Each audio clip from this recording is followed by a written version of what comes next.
For the fans of the Legend of Zelda series, there's always that one game they grew up with that no matter what, will always remain special to them. Something that clicks with them for one reason or another, whether it's the freedom from exploring a vast world in Breath of the Wild or sailing from island to island in The Wind Waker. When it comes to the 3D Zelda games, that game for me is Majora's Mask. The constant stress of trying to save a doomed world with only 3 days before having to reset added a sense of despair and emotion that very few other games did for me at the time. And alongside a large list of other reasons I don't feel like explaining right now, Majora's Mask has remained a personal favorite of mine since I first played it as a kid.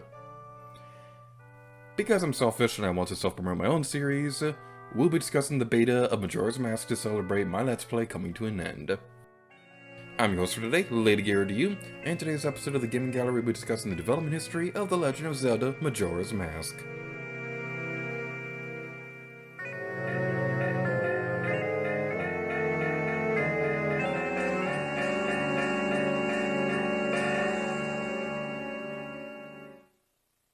Majora's Mask began development as a very different concept.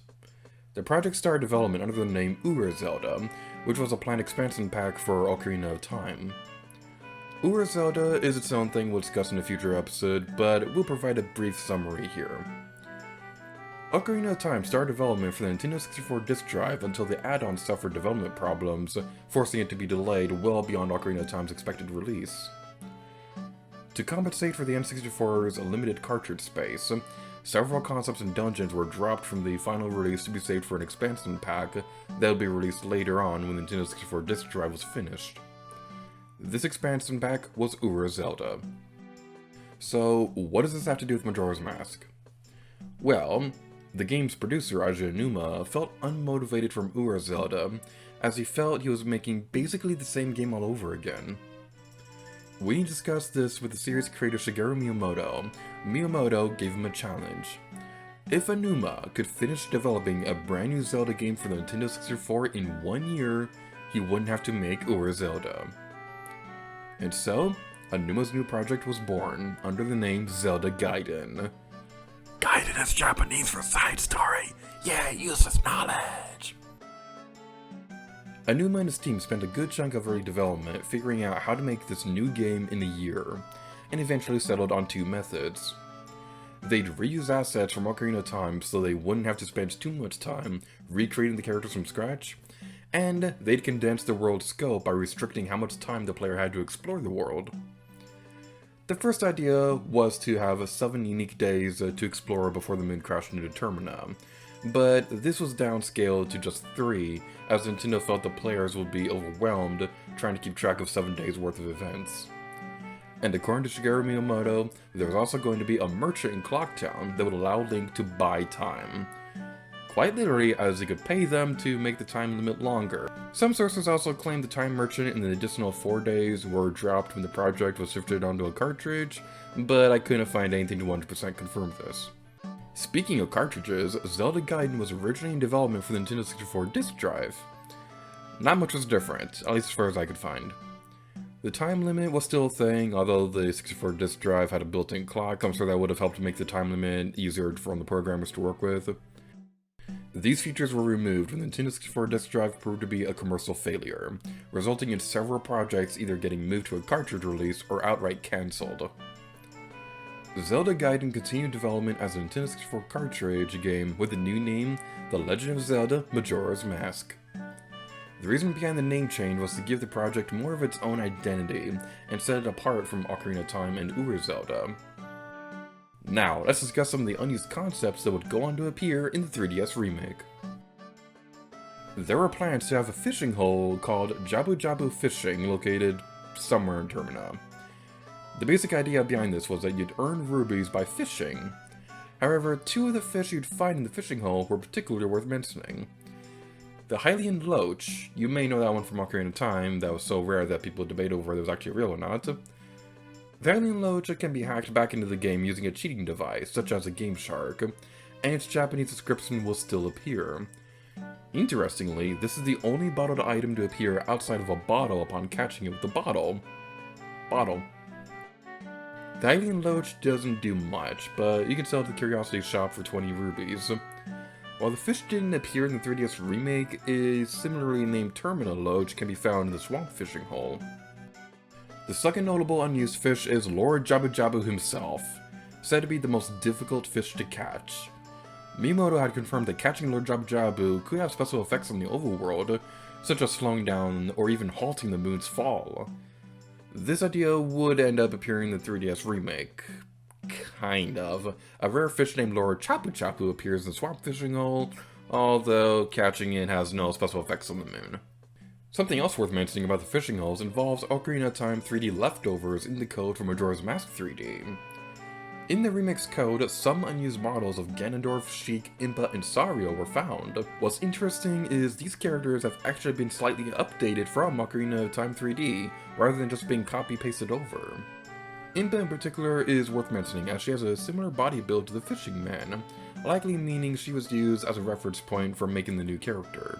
Something else that was found in the 3DS version is by hacking the models of the Moon Children at the end of the game, their faces are identical to the Happy Mask Salesman, similar to how the Gerudo can be seen inside the Iron Knuckles.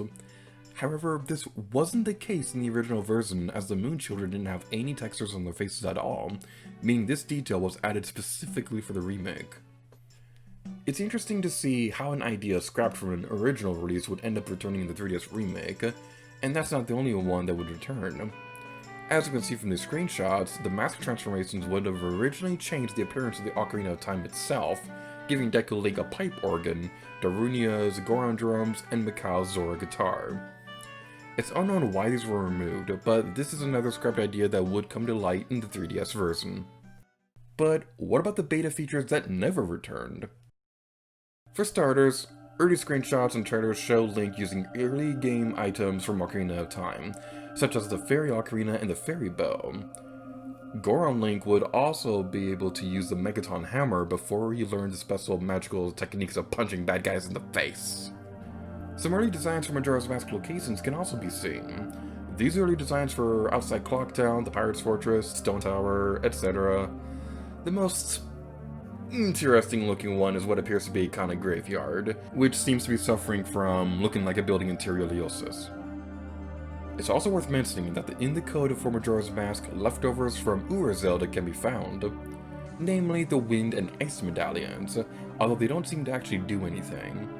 And the Sun Song could also be found, which I personally believe would have been used to skip ahead in time before the Song of Double Time was created. When Nintendo was remaking Majora's Mask for the Nintendo 3DS, they considered releasing a Skull Kid amiibo alongside the game. However, they couldn't figure out a way to implement amiibo functionality without it being too intrusive into the game's world, so this idea didn't get too far into development.